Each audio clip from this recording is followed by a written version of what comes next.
Midnight রিল্যাক্সেশনে আপনাদের স্বাগত। আমাদের আজকের বিশেষ নিবেদন ফুড ব্লগিং করতে গিয়ে এক ভৌতিক ঘটনার অভিজ্ঞতা।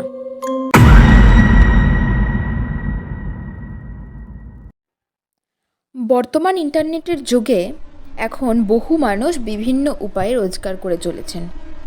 কলেজ শেষ হওয়ার পর আমি ও আমার বন্ধু রিনা দুজনে বিভিন্ন রেস্টুরেন্ট, হোটেলে ঘুরে ঘুরে ফুড ব্লগিং শুরু করলাম।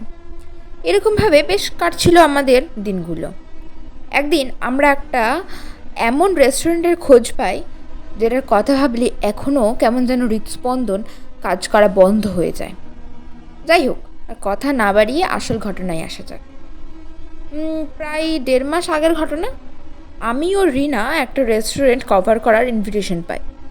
জায়গাটা বেশ দূরে, মণিকাঞ্চনপুরে দি ফুড গ্যালারি।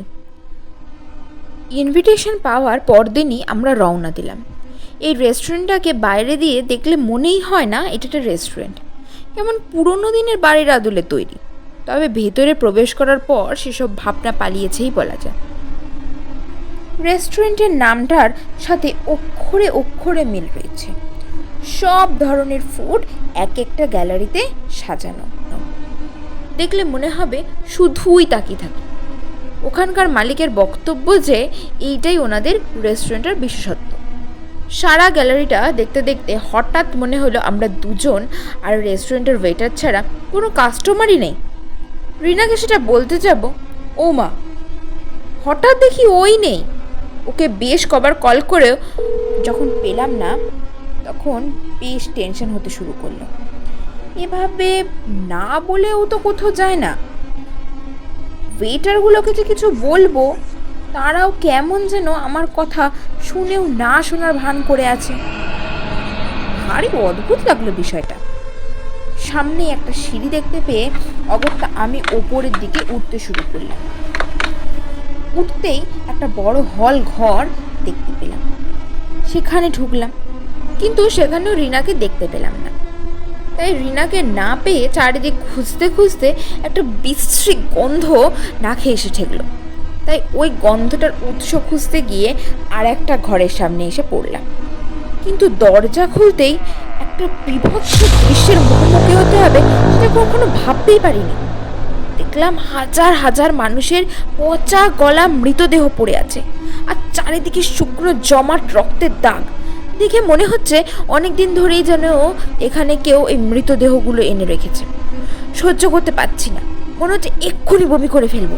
শরীরটা ক্রমেই ঠান্ডা হয়ে আসছে। তখনও খুঁজে চলেছি, যেখানেই যাচ্ছি আবার সে একই জায়গায় ফিরে আসছি। তারা গোলক ধাঁধায় হারিয়ে ফেলেছি নিজেকে।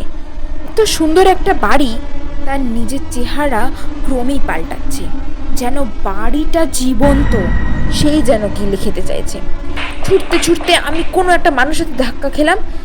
ধাক্কা খেয়ে সম্বিত ফিরে পেলাম এবং দাঁড়িয়ে পড়লাম।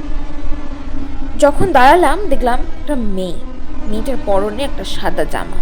ঠিক মনেই হচ্ছে ওই সে ওয়েটার। সে যাই হোক, এত বিভৎস একটা পরিস্থিতির মধ্যে কাউকে একটা দেখতে পেয়ে মনে একটু সাহস পেলাম। সঙ্গে সঙ্গে মেয়েটার হাত ধরে বললাম, বাঁচাও, দেখো এই বাড়িটা মোটেও ভালো না। আরও কিছু বলতে যাব, তখন অনুভব করলাম মেয়েটার হাতগুলো পুরো ঠান্ডা, ঠিক যেন এই ফ্রিজ থেকে বেরিয়ে এলো।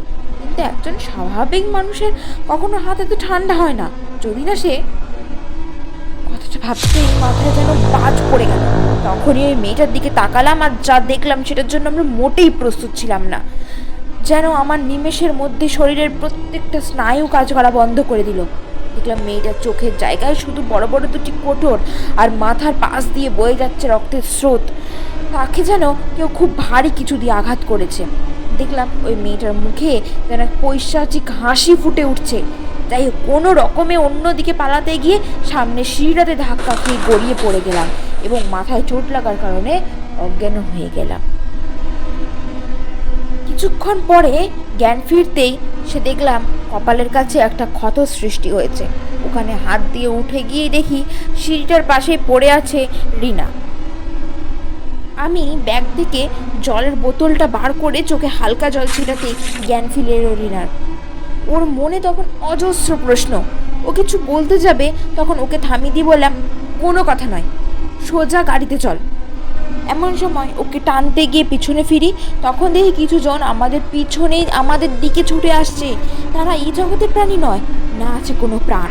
পৃথিবীর আলো অন্ধকারের মধ্যে অদৃশ্য দরজাটা খুলে গেছে, আর আমরা কোনো দিকে না তাকিয়ে প্রাণপণে ছুটে গেলাম গাড়িটার দিকে, এবং যত তাড়াতাড়ি সম্ভব গাড়িটা স্টার্ট দিয়ে বেরিয়ে গেলাম। আর এটাও প্রতিজ্ঞা করলাম, আমরা এই প্রেতপুরীতে আর কোনো দিন নয়।